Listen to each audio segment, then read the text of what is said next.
in this example, we're going to be finding when a soccer ball hit its maximum height. So the scenario says that the height of a soccer ball in feet is kicked upward from the ground with an initial velocity of 60 feet per second, and it's modeled by this function. H of t is equal to negative 16t squared plus 60t.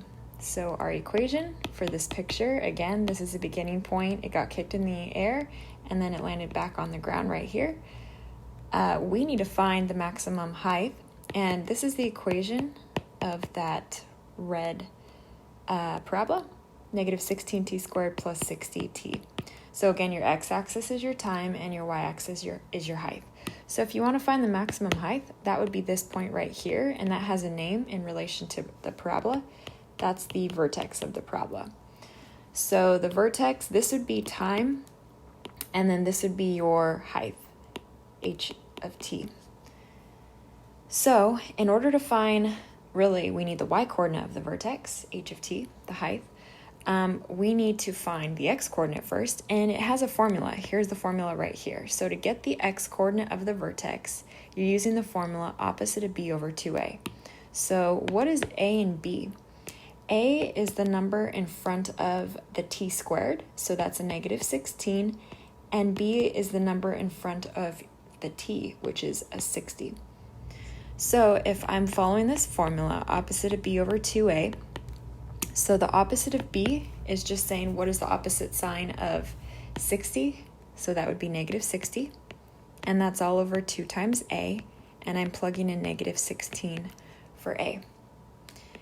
So this is negative 60, and then 2 times negative 16 is negative 32, and I take 60 and divide it by 32, I get 1.875. So right now I know this is 1.875 seconds, and we're trying to find, so that's the x-coordinate, we're trying to find the y-coordinate now. So how do you find the y-coordinate? What this is saying is take this answer and plug it in for your variable right here and right here to find your output.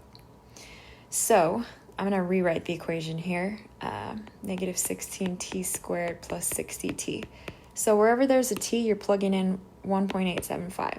So I would have negative 16 times 1.875 squared plus 60 times 1.875.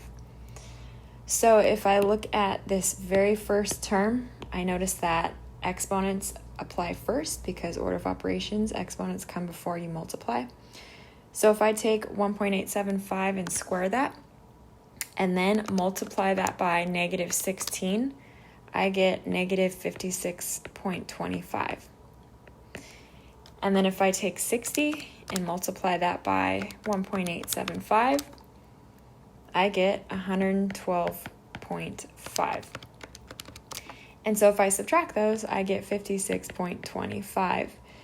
So my vertex was 1.875, so that's talking about the time in seconds, and this is the height in feet, which is 56.25. So the maximum height would be 56.25 feet.